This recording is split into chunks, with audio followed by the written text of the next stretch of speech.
नूह आए तो कलमा यह पढ़ा जाता था कि ला इलाहा इल्लल्लाह नूह रसूलुल्लाह। मूसा अलैहिस्सलाम आए तो कलमा यह पढ़ा जाता था कि ला इलाहा इल्लल्लाह मूसा रसूलुल्लाह। ईसा अलैहिस्सलाम आए तो कलमा यह पढ़ा जाता था ला इलाहा इल्लल्लाह ईसा रसूलुल्लाह। मुहम्मदुर रसूलुल्लाह आए तो कलमा यह पढ़ा जाता है ला इलाहा इल्लल्लाह मुहम्मदुर रसूलुल्लाह। आप देख लीजिए कलमे का पहला जुज कहीं नहीं बदला, यानी नूह की वही दावत, इब्राहिम की भी वही दावत, मूसा की भी वही दावत, ईसा की भी वही दावत, और जब सबकी वही दावत है तो मुहम्मदुर रसूलुल्लाह भी उसी दावत को आगे लेकर चले।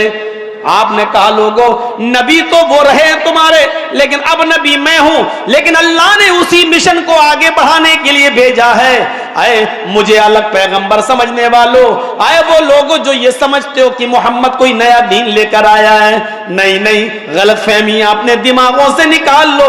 हम तो कोई नया दीन लेकर नहीं आए, हम कोई नया मजहब लेकर नहीं आए। आए दीन इब्राहिमी के मानने वालों, हम तो इब्राहिम अलैहिस्सलाम के दीन को लेके आए। आए मूसा के मानने वालों, हम तो उसी मूसा के दीन को लेकर आए। ईसा के मानने वालों, हम उसी ईसा के दीन को लेकर आए। हम अपनी तरफ से कोई नया दीन लेकर नहीं आए, अल्लाह ने हमें कोई नया दीन नहीं दिया। इसीलिए जब सबका दीन एक है और वो इस्लाम है तो वमन यब्तगी गैरल इस्लामी दीनन, जो सारे नबियों का दीन इस्लाम, जो इस इस्लाम के बाद कोई दूसरा दीन तलाश करेगा, जो इब्राहिम और नूह और मूसा और ईसा और मुहम्मदुर रसूलुल्लाह के दीन के बाद कोई नया दीन इख्तियार करेगा, अपनी तरफ से कोई नया दीन गढ़ेगा, अपनी तरफ से कोई नया मजहब ईजाद करेगा, तो वो उसके उस मजहब को कबूल नहीं किया जाएगा। और आखिरत के अंदर कयामत के दिन वो आदमी सख्त नुकसान उठाने वालों में से होगा। दीन की शक्लें हर जमाने में बदलती रही हैं। आप क्या समझते हैं इब्राहिम अलैहिस्सलाम और मूसा अलैहिस्सलाम और नूह अलैहिस्सलाम और ईसा अलैहिस्सलाम के चले जाने के बाद इन्हीं लोगों ने दीन की शक्लें बदली? और क्या मुहम्मदुर रसूलुल्लाह सल्लल्लाहु अलैहि वसल्लम के आ जाने के बाद, आपके नबी बनकर आने के बाद, इस्लाम का नाम लेकर क्या मुसलमानों में इस दीन की असल शक्ल को बिगाड़ने की कोशिश नहीं की गई है? क्या मुसलमान नहीं बिगाड़ते इसकी असल शक्ल को? जो ओरिजिनल इस्लाम है, ये हमें कहना पड़ रहा है आज लफ्ज़ ओरिजिनल, जैसे हदीस के साथ अब सही का लफ्ज लगाना पड़ रहा है। सही हदीस, ज़ईफ हदीस, फला हदीस, वरना हदीस तो कहते ही उसी को है जो बिल्कुल सही हो। लेकिन आज हदीस की किताबों में ऐसी ऐसी मनगढ़ंत और झूठी हदीस बातें भी गढ़ दी गई हैं कि मुहद्दिसीन ने जब उनको छाना और अलग किया तो साबित कर दिया कि ये हदीस गलत, ज़ईफ है, ये हदीस सही है। तो आज लगाना पड़ रहा है उसके साथ सही और ज़ईफ। इसी तरीके से आज हमें कहना पड़ रहा है कि ओरिजिनल इस्लाम, अल्लाह ताला ने उसी ओरिजिनल इस्लाम के बारे में कहा है, वरज़ीतु लकुमुल इस्लाम दीना, मैं उसी दीन इस्लाम से राजी हो गया हूं जो आपने दिया है, आपके इसी दीन इस्लाम से राजी हूं मैं, यानी जो मोहम्मद रसूलुल्लाह देकर गए उस इस्लाम से मैं राजी हूं। मोहम्मद रसूलुल्लाह के बाद लोगों ने इस्लाम का नाम लेकर शरीयत के अंदर नई नई चीजों को ईजाद किया है, उससे इस्लाम का कोई वास्ता नहीं है, उससे इस्लाम का कोई वास्ता नहीं है। इस्लाम वही है जो जनाब मोहम्मद रसूलुल्लाह सल्लल्लाहु अलैहि वसल्लम ने हमें दिया है, और कयामत तक वही इस्लाम रहेगा।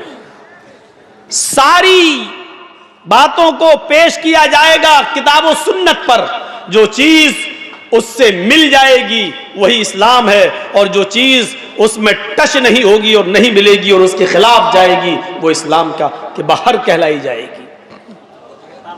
हमें और आपको ये समझना होगा इस्लाम को अल्लाह ताला ने पसंद क्यों किया, और ये क्यों कहा कि इस्लाम के अलावा कोई दूसरा रास्ता तलाश करोगे तो वो हरगिज कबूल नहीं किया जाएगा और तुम आखिरत में नुकसान उठाने वालों में से हो जाओगे। क्योंकि इस्लाम अपने अंदर बहुत सी खूबियां रखता है। इस्लाम की सबसे बड़ी खूबी यह है कि वो अपने अंदर बेलाग और बेलौस तौहीद रखता है। तौहीद के साथ किसी चीज का कोई कंप्रोमाइज नहीं।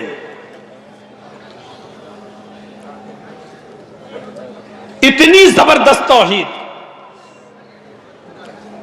इस्लाम की दूसरी खूबी यह है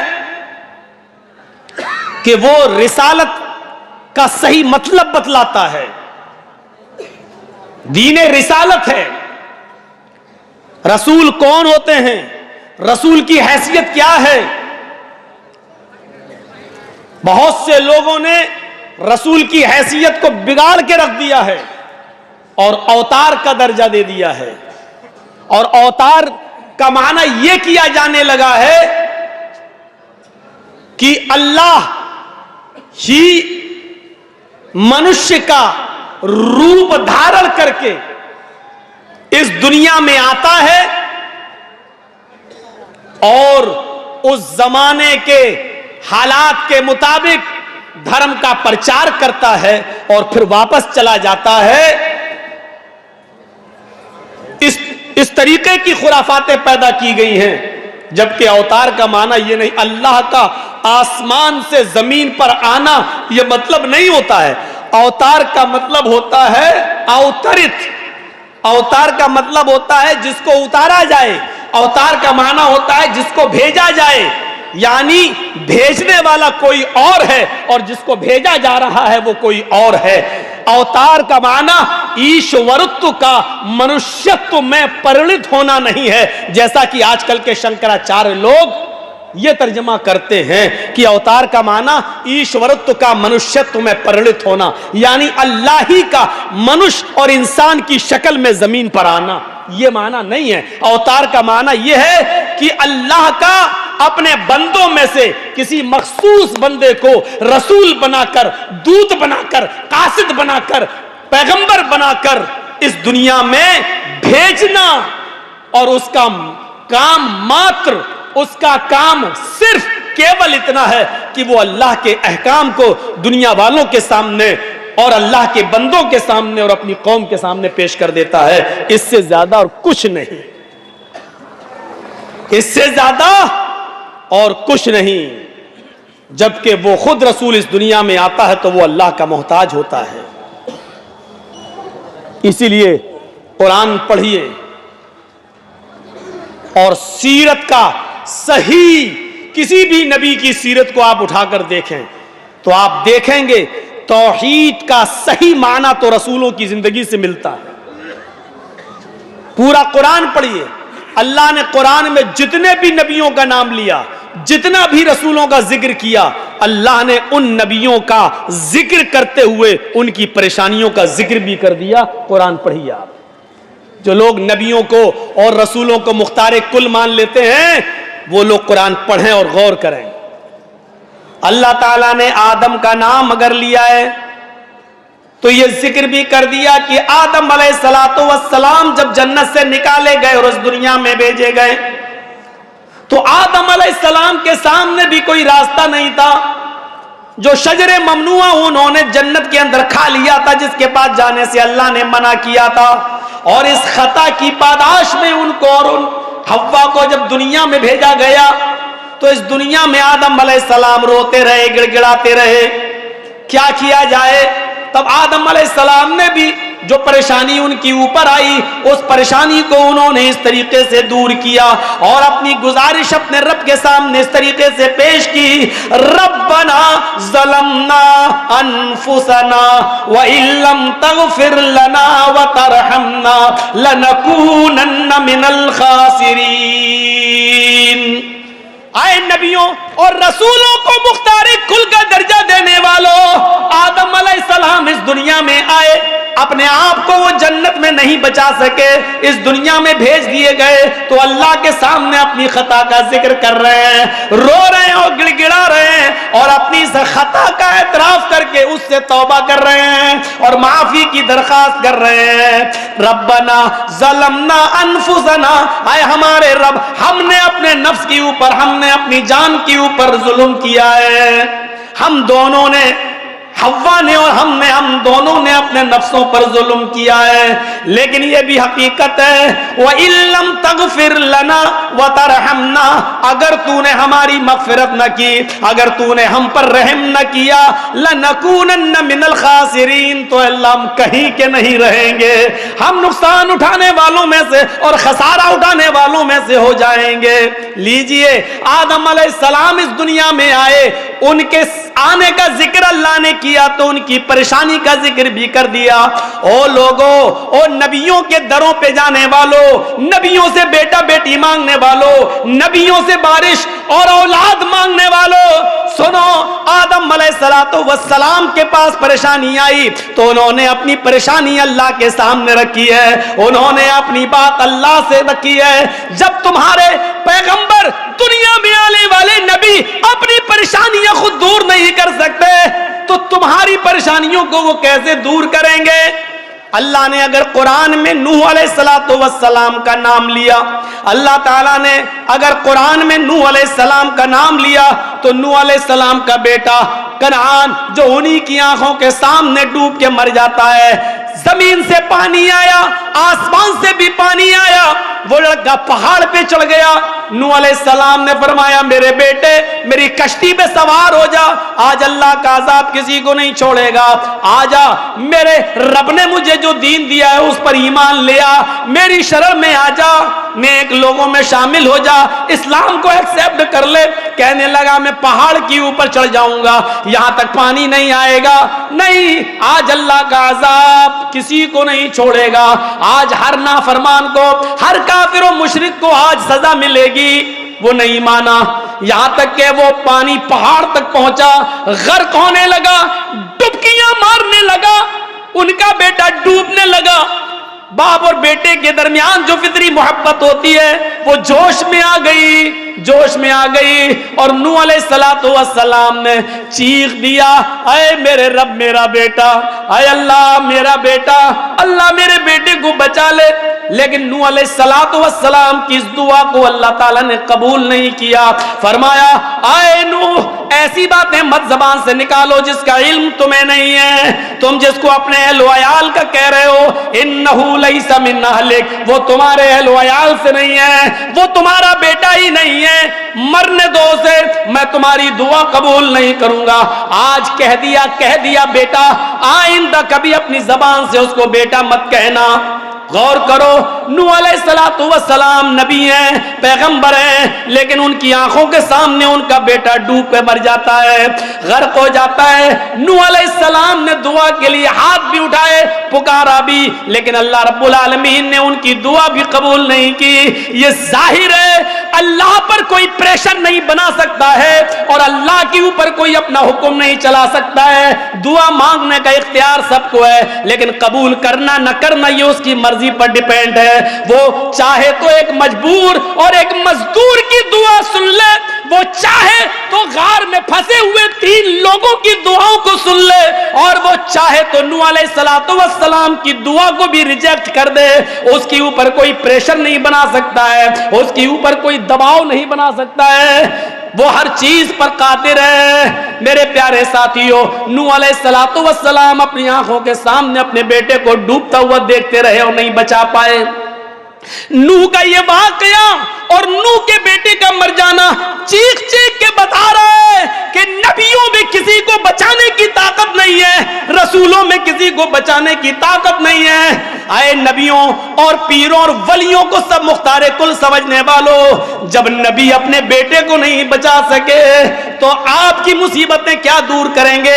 ये नबियों की जिंदगी हमें बतला रही है, ये नबियों की सीरत हमें बतला रही है कि दुख सुनो, तौहीद तुम्हारी उस वक्त और मजबूत हो जाएगी जब तुम नबियों की जिंदगी पढ़ोगे।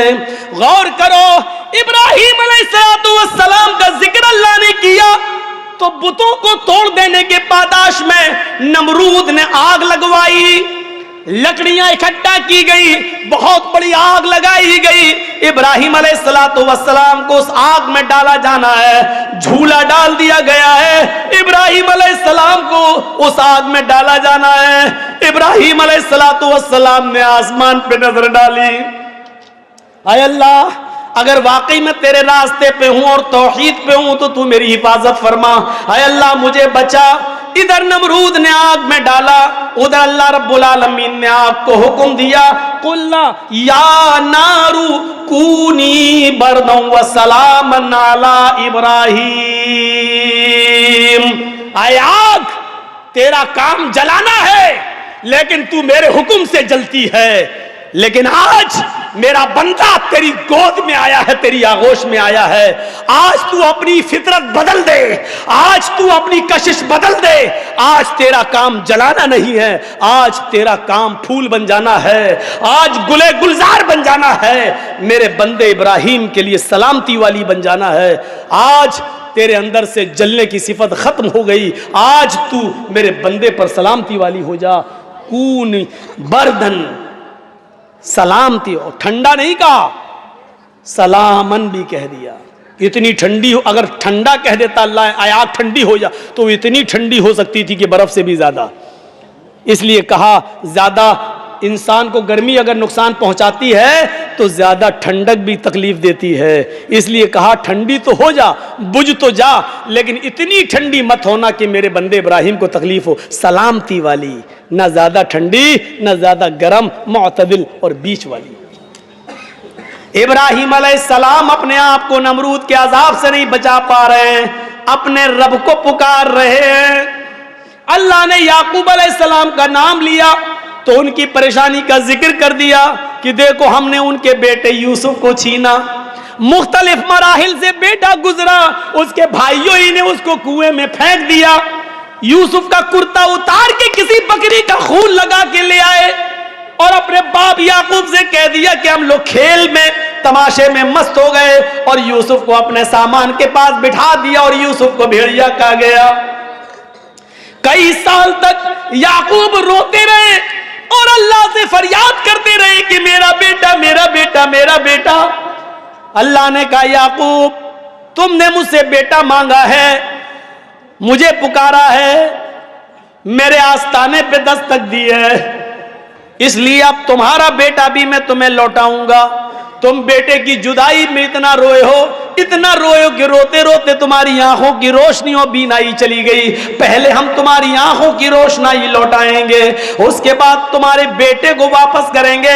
और तुम्हारा बेटा जब हमने छीना था तो कमजोरी की हालत में छीना था, लेकिन जब तुम्हारा बेटा तुम्हें वापस करेंगे तो उसको नबी बनाकर वापस करेंगे और उसको एक मुल्क का बादशाह बनाकर वापस करेंगे। मेरे प्यारे साथियों, गौर कीजिए, बादशाह मिस्र बनाकर उनको वापस कर दिया गया। गौर करो, जहां पर अजीज मिस्र बैठा करता था वहां पर आज यूसुफ अलैहिस्सलाम बैठे, और इस हाल में बाप से बेटे को मिलवाया। याकूब पर परेशानी आई, उन्होंने अपने रब को पुकारा।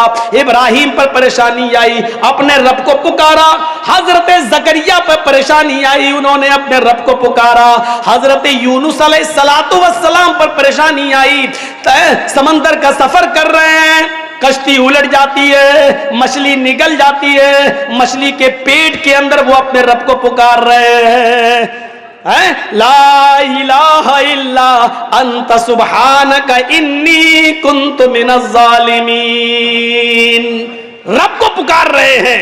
नबियों की पूरी जिंदगी उठा के देख लो, अल्लाह ने जितने भी नबियों का नाम लिया उनकी परेशानी का जिक्र कर दिया और ये मैसेज दे दिया, नबी भी अपनी परेशानी दूर नहीं कर पाए तो नबियों के बाद आने वाले तुम्हारी परेशानियां दूर करेंगे। थोड़ी सी अकल पर आदमी जोर दे दे तो बड़े से बड़े मसले हल हो जाएंगे, लेकिन अकल पर जोर देने ही कब दिया जाता है? अकल पर जोर नहीं देने दिया जाता। कह दिया जाता कुरान नहीं पढ़ना जानते तो सीखो ही मत, पढ़ने की जरूरत क्या है? आप ताज्जुब करेंगे, मुबारकपुर के एक मुफ्ती ने तो यहां तक कह दिया है, जो फतवा दे दिया बाकायदा कि जो लोग कुरान पढ़ना नहीं जानते उनको सीखने की जरूरत नहीं, कुरान खोल कर सिर्फ अपनी उंगली कुरान के हुरूफ पे चलाते रहें, अल्लाह उनको सवाब देता रहेगा। यह फतवा छपा है, उंगली चलाते रहें अल्लाह सवाब देगा, क्योंकि अल्लाह नीयतों को देखता है। जब नीयत ही तुम्हारी ये है कि हम सीखेंगे ही नहीं तो सवाब मिलेगा? जब तुम्हारी नियत ही है कि हम उंगली चलाते रहे, बस सीखना है ही नहीं, तो सवाब मिलेगा। ठीक है, तुम्हारी बात हम मानते, अल्लाह नियत देखता है, तो अल्लाह जब तुम्हारी नियत ही है कि हमें सीखना ही नहीं है कुरान, कौन इतना वक्त बर्बाद करे, तो आपको उंगली फेरने पे सवाब मिलेगा। ये फतवे दिए गए। कुरान के करीब लाने की कोशिश ही नहीं की जाती है। अगर आप कुरान पढ़ के किसी से मसला पूछने लगे तो क्या कहेगा, क्या तुम वहाबी हो गए हो क्या? क्यों? अरे कुरान पढ़ के, कुरान की आयतें पढ़ के मसले तो वही लोग पूछते हैं, तुम कब से पूछने लगे हो ये बात? कुरान तुम नहीं समझ पाओगे, तुम्हारे लिए तुम्हारे मौलाना लोग काफी है, जो बता दिया उसी पे अमल करो। पढ़िए पूरी जिंदगी, सारे नबियों के हालात सुनने के बाद मोहम्मद रसूलुल्लाह सल्लल्लाहु अलैहि वसल्लम के हालात पर भी एक नजर डाल लीजिए। नबी अकरम सल्लल्लाहु अलैहि वसल्लम की जिंदगी भी परेशानियों से गुजरी है। जंगे बदर का वो मामला देखो, 313 मुसलमान नबी के साथ और 1000 से ज्यादा का लश्कर काफिरों के साथ।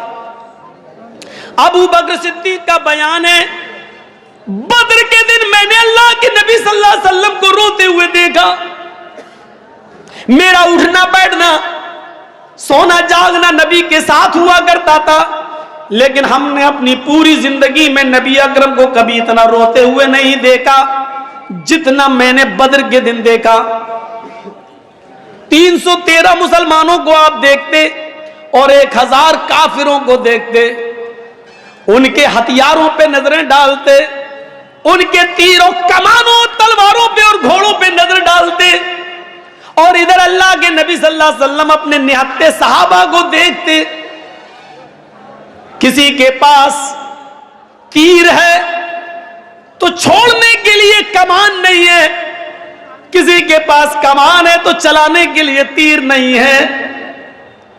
एक चीज है, तलवार है तो अपने आप को बचाने के लिए ढाल नहीं है, ढाल है लेकिन चलाने के लिए तलवार नहीं है। एक चीज है और दूसरी चीज नहीं। अल्लाह के नबी सजदे में गिर जाते हैं।